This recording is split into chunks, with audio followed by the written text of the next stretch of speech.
I'm Walter Harvey. I'm a son of the city of Milwaukee for the last 62 years.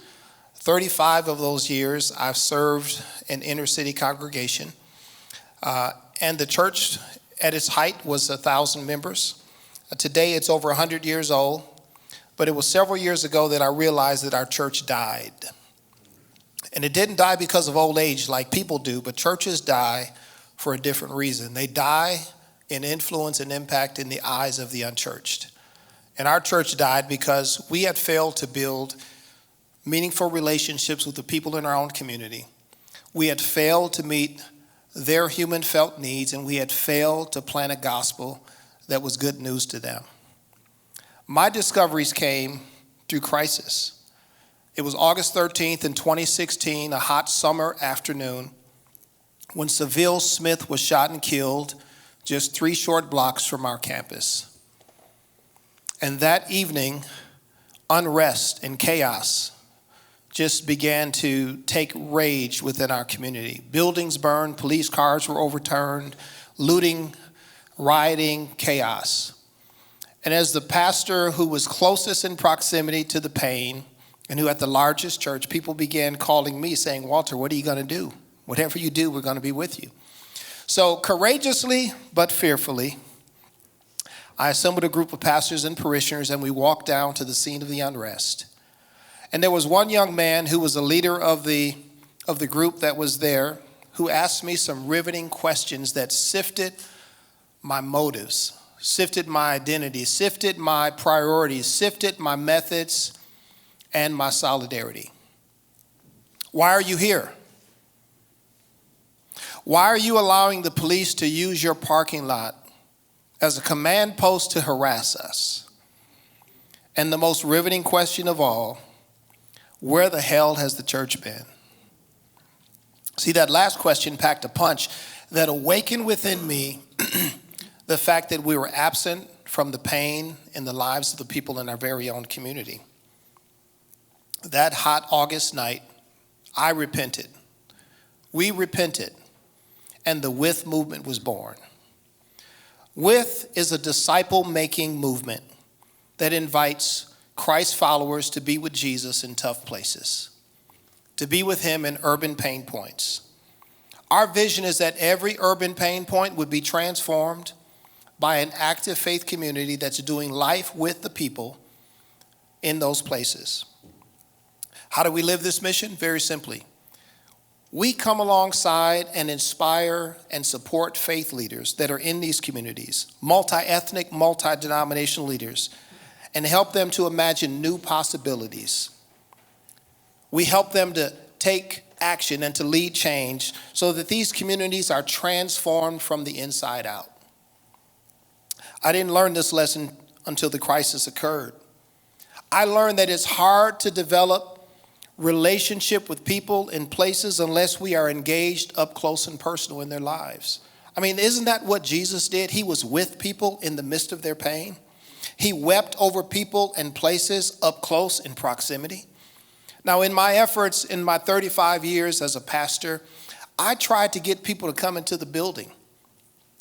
And even after that hot August night, I used other methods that we call outreach. Now, outreach is good. Everybody loves to get free stuff. But outreach is limited. It's limited in its impact. It's limited in its sustainability. It can develop a dependent relationship. It's mostly transactional. And if I would be honest, we did it on our terms, according to our schedule. And we very rarely used the community assets and stakeholders that were already in the community. We acted like we knew what was best for the community. Now, outreach has some positive benefits, but it doesn't guarantee that you're making disciples.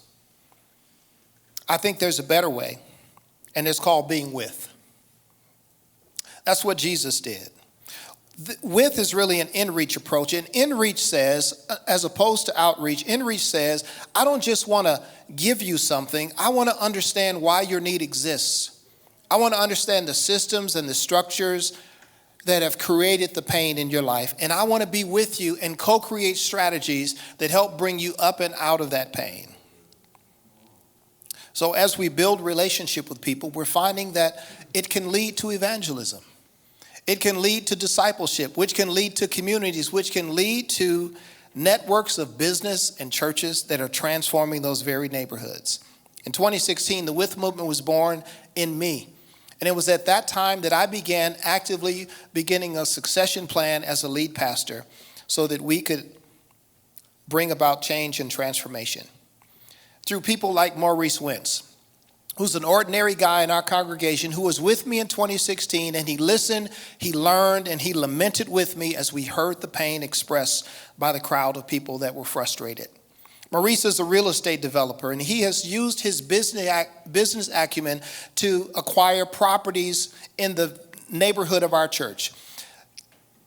During the pandemic, we opened up the Upstart Kitchen, which is Milwaukee's first commercial incubation kitchen for food entrepreneurs. Today, there are 27 licensed food, culinary artists, and food truck owners that are preparing their meals, each one with 1 to 3 employees. Last month, Maurice opened up the Sherman Park grocery store to alleviate the pain of food disparities right in the midst of a food desert. Later this year, the Clean Laundry will open up next door to the church that will be staffed by a manager who's really a church planner, that every day he's having spiritual conversations that leads to relationships, that leads to discipleship, that can lead to community, that can lead to networks of other business and churches. We've already launched dozens of micro-church neighborhood groups that are praying, caring, and sharing for their community.